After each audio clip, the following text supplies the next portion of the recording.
All right, this is a song that I wrote about you, and soon they're going to make a movie about our story. Are you ready? Oh my God, yeah. I'm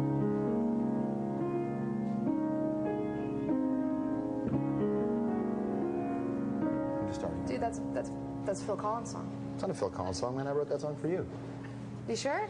Yeah. No, that's Phil Collins for sure. What have you got? Huh? What do you got? All right, I wrote the song for you. Okay.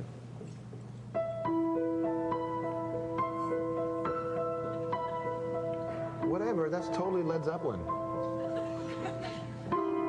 Whatever. Amy Lee from Evanescence. This is the hour. Maybe. To the one and previous to News World. I used to work at a television station called Much Music. Maybe you've heard of it. And just before I did an interview with this particular artist, I mean, I really wasn't into the band. It wasn't really my thing at the time. But somebody said, please go interview this artist. And I thought, yeah, I don't really want to. Because whatever. There's a song on a soundtrack, and I was busy in other things. They said, please go, you might like the person. And I went, and it was one of the most surprising interviews of my career. She was awesome to talk to, and she is back. I'm talking to Amy Lee of Evanescence. We'll have her here in a moment. First, the bio.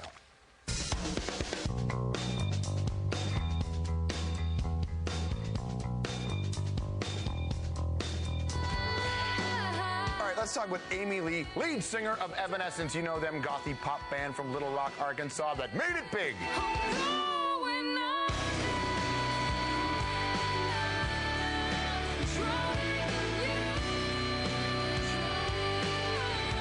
How big? How about more than 14 million albums sold? Jesus! Evanescence was born when the band's former guitarist, Ben Moody, heard Lee playing piano at a youth camp.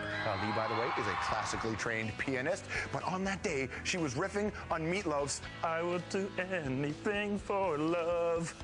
But Ben didn't hold that against her. He still wanted to make music with her. Originally, Evanescence was considered Christian rock, but the band made it clear they did not want to be part of that scene. Their first major label album, Fallen, spent 43 weeks on the Billboard Top 10 and won the band 2 Grammys. Not a bad start.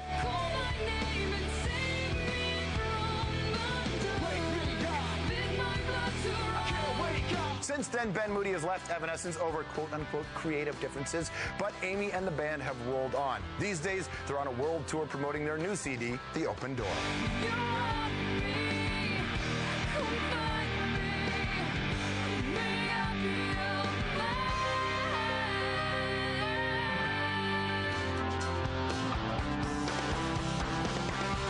All right, and here she is, Amy Lee from Evanescence. How are you?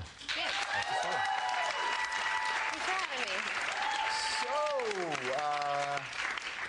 What's new?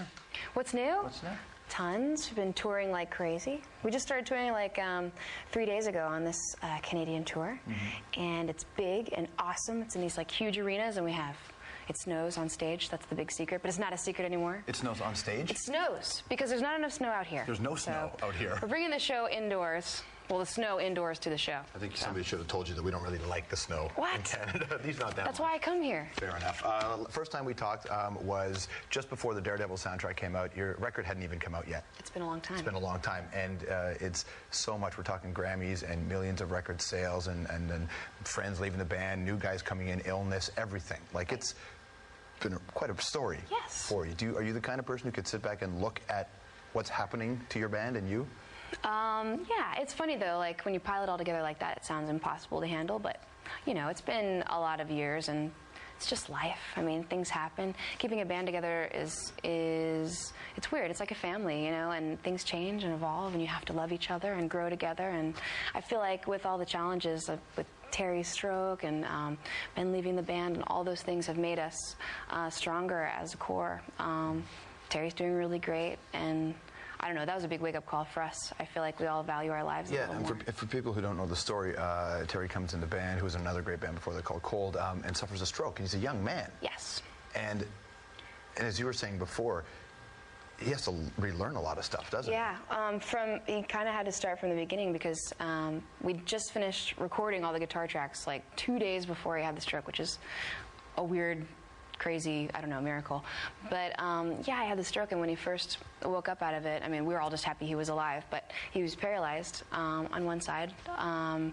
and just went to rehab for like a year, just like rehabilitating his arm and relearning guitar basically. And from then to like, I don't know, October, just a couple of months ago, had come so far. Like the doctors wanted to start documenting his brain activity or whatever because it wasn't normal, like how determined and stubborn like he is and how far he's come, because they really didn't have faith that he would play guitar again.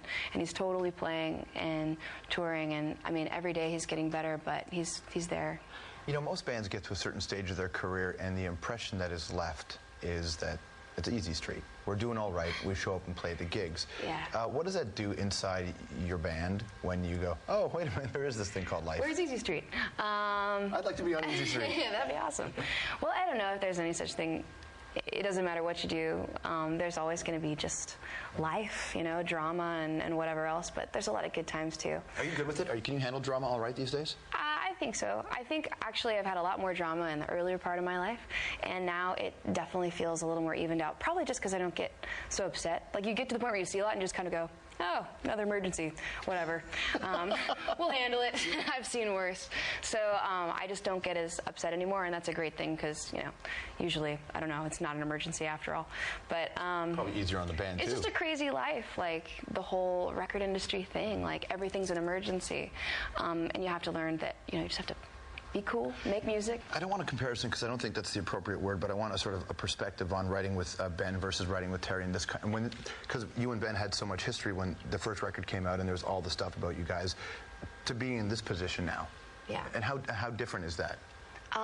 The feeling then and the feeling now, it's totally different. I feel like the writing process was totally different, actually, because Ben and I both had really just strong-willed, clear visions, and they weren't exactly the same of what we wanted for the band. And if you don't know, Ben left under odd circumstances. Just one night in a hotel, he was gone. Tour. Yes, he just left. Your manager called you, said Ben's gone? He said Ben's gonna leave. Please go to his hotel room and beg him to stay. Did you go? No.